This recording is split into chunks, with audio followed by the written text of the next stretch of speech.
Hello, everyone. Welcome to episode 6 of Utopian Unfiltered, based on Utopian Visions, navigating climate and environmental change.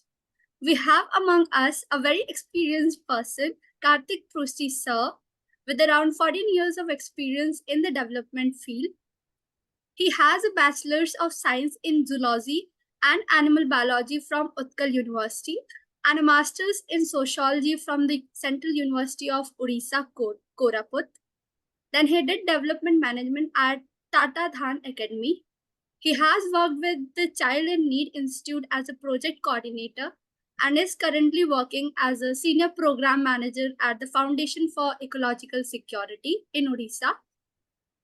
He works closely on issues centered around health, education, nutrition, livelihoods, and natural resource management. He has also published a number of groundwork reports in the Indian Development Review, and we are pleased to have you here with us for today's podcast. We welcome you, Kartik Prusty, sir. Thank you.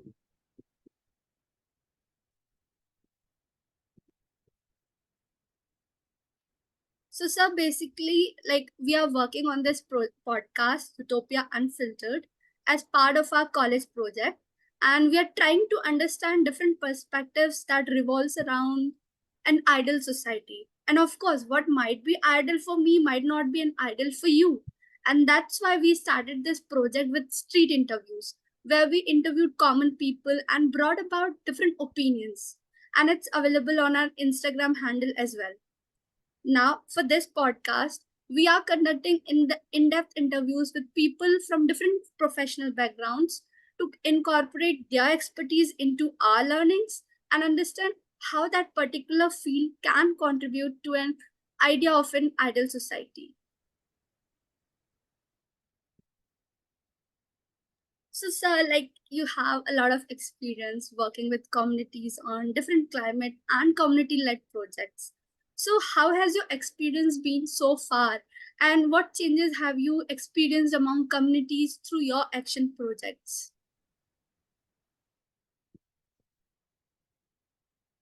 Yeah, Ivani, thank you so much for having me here. It's great to see you again. It's a long time, but I feel happy to part of this discussion. And you have chosen a very interesting topic, which is so much relevance in the present context. We are talking about climate change, climate issues, and how does the Ethiopian society looks like in this era when the climatic issues are so severe across the world. So it's a good topic in, needs to be discussed. That needs to be uh, uh, that to be brought many dimensions needs to be brought under this subjects. Regarding my experience, I have been working in Odisha for last 13, 14 years, mostly in tribal areas, and I have seen changes over the period of years. When we talk about the ideal society, in context of climatic issues, to my understanding, it should be a self-sufficient.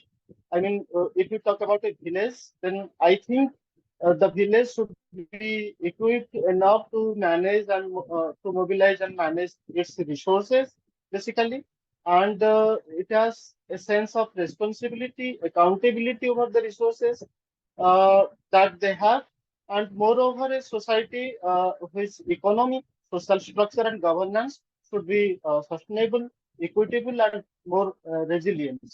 So I feel that would be a good society. That would be a good village in context of climatic issues. Okay. So I believe like there have been a number of developments that like you have worked on different projects, and there have been a number of developments that we can see in rural area. So moving on to my second question, like since you already told that you have 14 years of experience working in the development sector, so you must have experienced how communities and the topographies would have changed over the past years, especially in mining areas like Tola in Odisha. So now that you are a senior program manager, what are some of the strategies that you design to maintain the ecosystem of the people living in those areas? Being a development professional, having working on climatic issues since last couple of years, I believe that nature has its power to to heal itself. It doesn't require anybody's support. But however, due to interference of human being, interference of many people, it has been destroyed, and uh, lots of the repercussion, the climatic repercussion have been happening since last couple of years. So basically, we're working with the local institutions, traditional institutions, tribal having their own traditional institutions.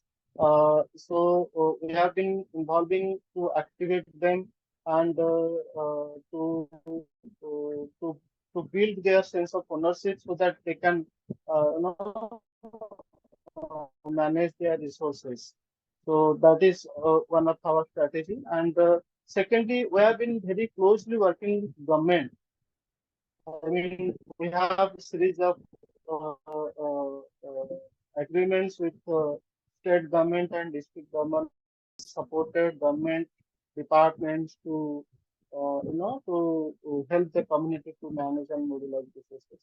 And thirdly, we work with the local self-governance, that is panchayat. So we have also been working with panchayats since they are the custodian of their resources, and they are the decision-making bodies. So, we have been working with Pali Sabhas and Gram Sabhas to enable them to take appropriate decisions. And most importantly, we use some tools and technologies. I mean, uh, uh, we really collect data around natural resources about the climate, and we communicate those data to the communities to take informed decisions, basically. So these are the strategies we follow since last many years to sensitize community, to activate community, to come forward in response to the climatic uh, climatic actions. Yeah. I think like it's best to have like implement policies when we involve communities, because development, when we are talking about these issues, it's important to involve communities in those processes so that they can also get aware, and I think your organization is also doing that. So like moving on to the Yes. next question. So in a world where we need both development and a sustained ecosystem, what are the potential challenges and benefits of striving for a utopian world? Basically nowadays development is in the in the yardstick of GDP. I mean, how far we have achieved and not. So economy cannot, the development cannot only measure in the aspect of GDP. We need to revive, our local economy. Our local economy should be sustainable and resilient. And most importantly, we need to also look at the ecology part of it. I mean, unless we consider the ecology part of it, our economy, our the development cannot be sustainable.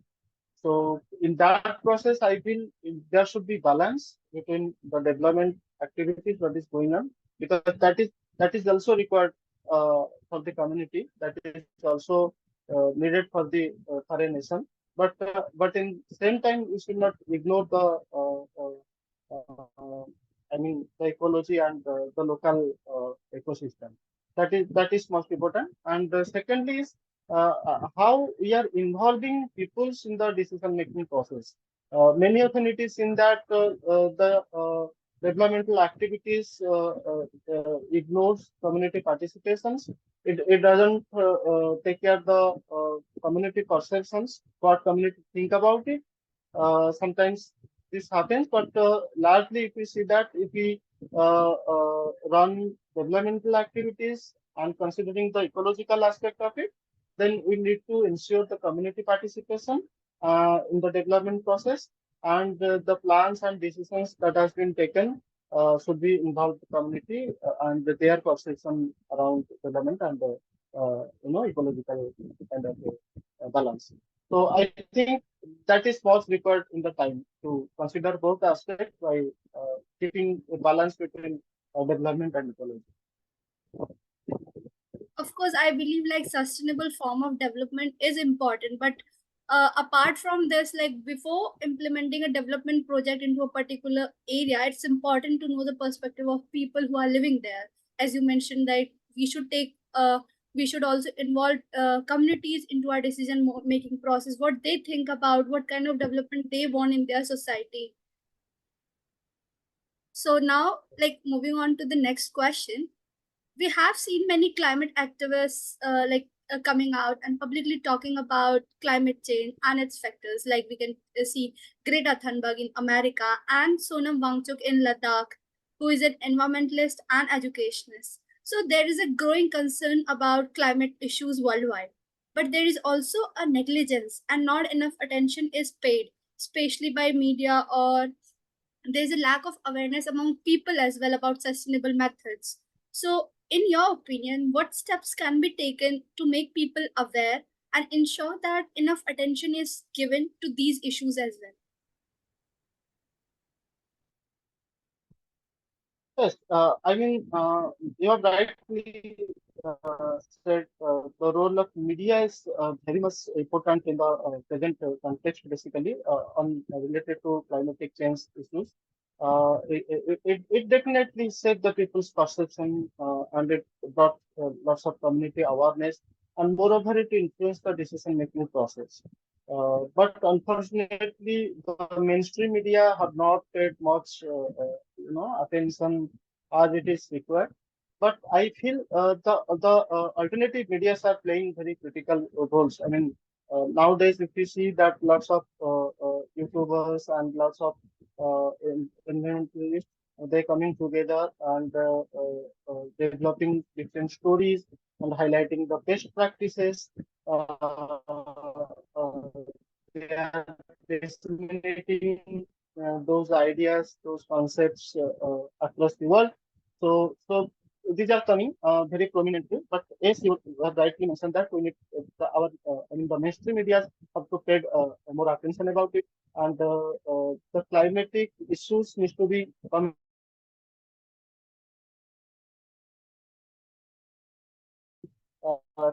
any climatic issues coming under in cover page of a newspaper. So it is time to brought that into the notice. And as you have rightly mentioned, like there are young people, those who have taken a very prominent role, like you have mentioned, Greta Thunberg, she has made a remarkable issues. Uh, like like many young people nowadays coming forward, and they're quite vocal in India and also in outside, representing India in many national and international levels as young activists. So they have very important role actually. So I feel we also need to work with them, and such activities need to be recognized. Uh, they need to be, acknowledged. They need to be rewarded so that they will come forward and take necessary actions against these climatic change issues. Truly said. So, like it's important to involve young people and like Greta Thunberg. So like everywhere when we advocate about climate issues, somewhere it's we always say that government policies matters. So in your opinion, how can the government make policies that help fight climate change? And also to what extent can these global summits like COP28 help foster environmental laws?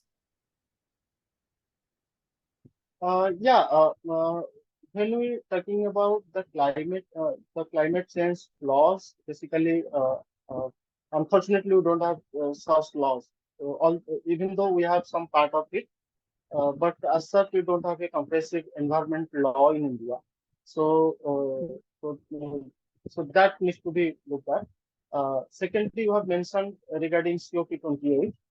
It's a good platform. I mean, the COP28, for climate change conference, even climate change conference which is conducted in Dubai 2022 under Paris Agreement. Uh, I mean, these kind of conventions, treaties, really very much helpful to framing policies on climate changes. Country cannot resolve the complex issues. So it requires a multi-state, multi-country approach. The actors need to come together to discuss these issues and to come out a solution which will be beneficial for the country as well as for the world.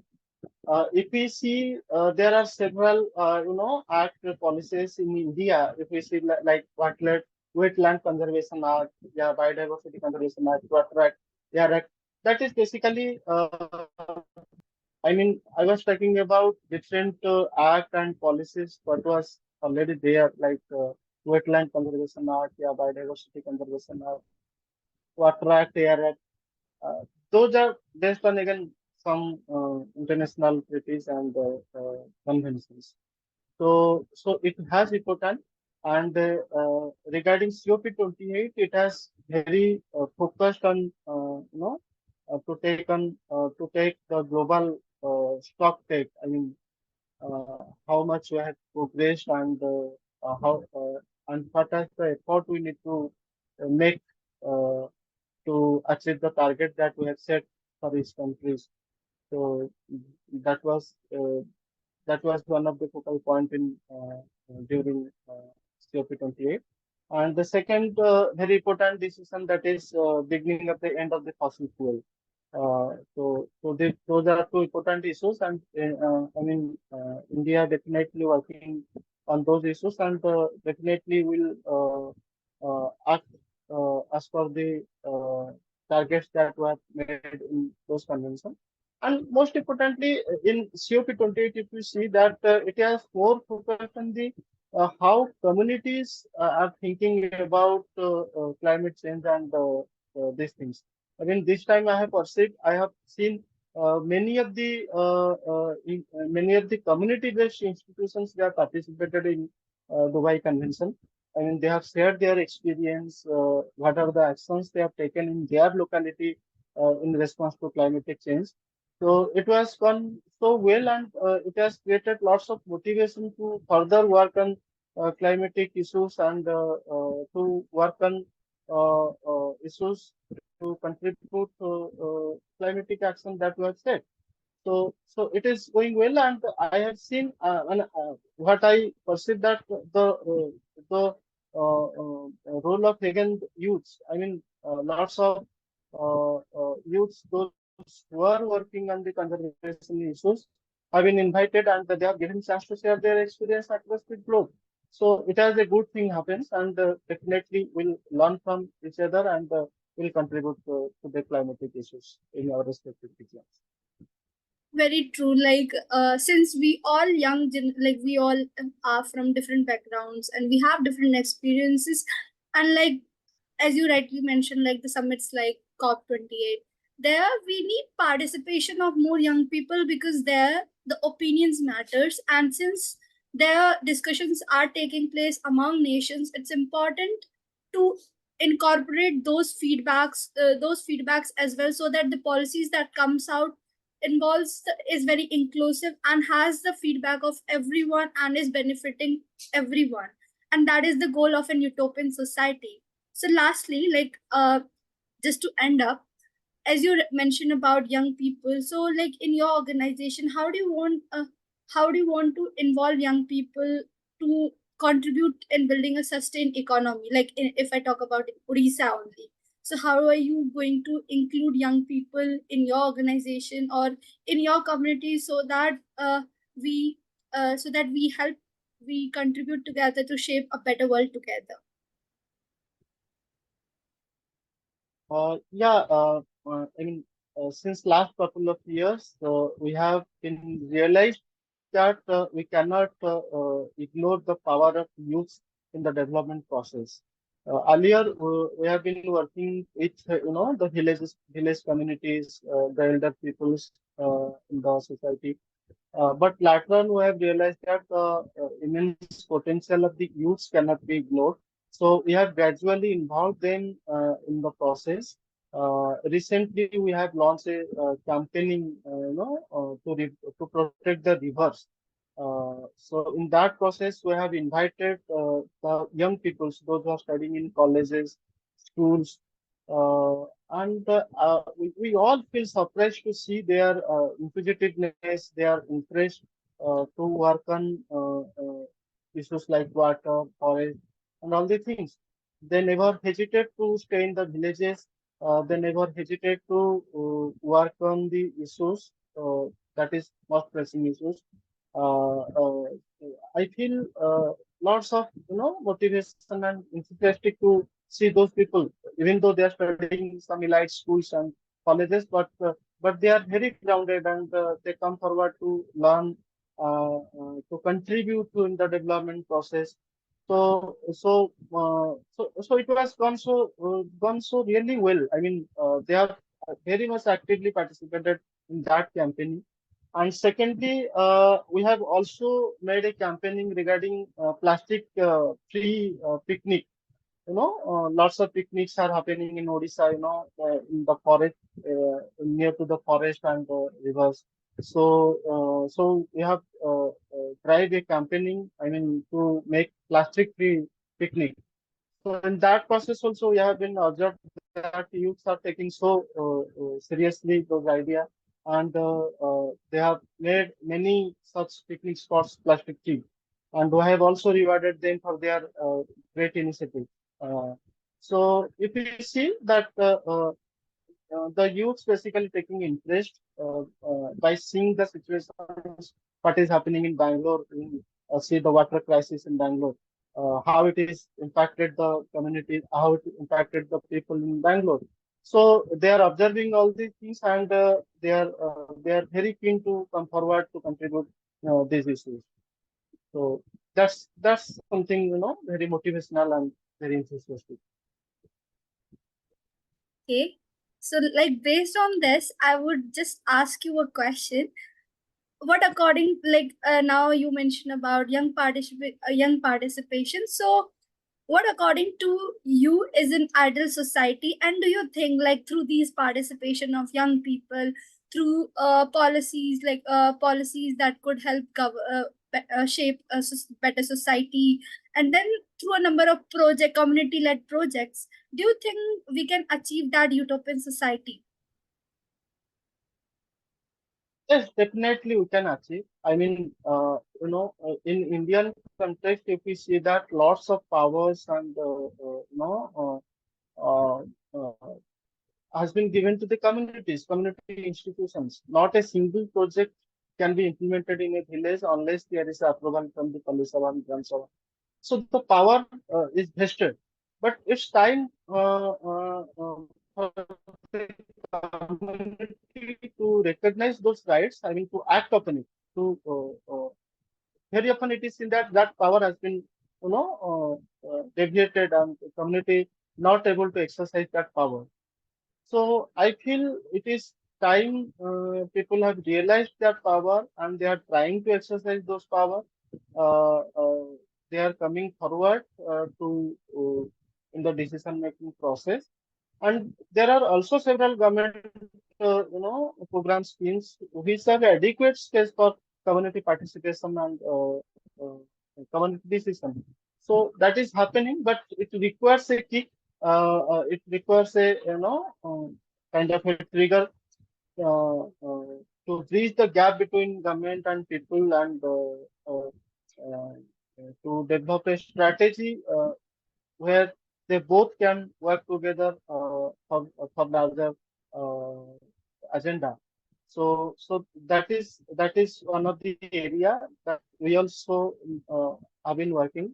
We have been facilitating multi-actor processes, what we call.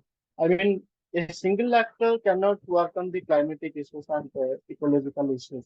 So we need active participation of larger communities. I mean, there should be people, there should be government people, there should be CSOs, community civil organizations, CSOs, and there are certain institutions those working very prominently at the ground. So it required a collective effort, uh, uh, uh, which require a multi-stakeholder engagement. So basically, that has been facilitating, and we hopeful that definitely everybody will come together, since everybody realize that this is issue that we need to act as fast as possible. So I believe that through a collective action, through a collective effort, this can be result, and we'll be able to achieve the targets. We are talking about the youth, but the role of women also cannot be ignored. I mean, the way uh, we have been also seen that how the nature is close to the women. Basically, those tribal women, they are living in the forest, and they are more they are quite dependent on the forest for their life, for their lives and livelihood. So they have also very important role in that process. So we have also been working with such women institutions, women bodies, and enabling them to work on the climatic issues, climatic commissions. Even recently, you will see that the forest fire issues are quite rampant. I mean, every year, lots of vegetations, biodiversity has been lost due to forest fire. In many of the places in Odisha, we have been seeing that women's taking a very important role. I mean, they coming forward, and without asking anybody, they go to the forest and try to control the forest, control the fire. Later on, they call to the forest department to supplement them. So such kind of community stewardship we have been observing among women. So they have a very important role also as like youth on climatic issues. Yeah. I think it's important because we, in an ideal society, we dream about gender equality, and it's important to involve both, like people from all the genders, not only male or female, but of all the genders, so that we can come up with a method which is very much which is very much which is acceptable to all the people. And you rightly mentioned, like, it's important to involve women, and women are only taking leadership, so we shouldn't step behind, not taking them in and not bringing them into the decision making process and into the development programs that we designed for them. So thank you so much, sir, for your time, and you really made Yeah. us understand how we can connect, like how we can achieve that utopian society through this climate change and this project. Thank you so much, sir. Thank you, Shivani. Thank you so much for having me here, and it was really nice to talk to you. Thank you.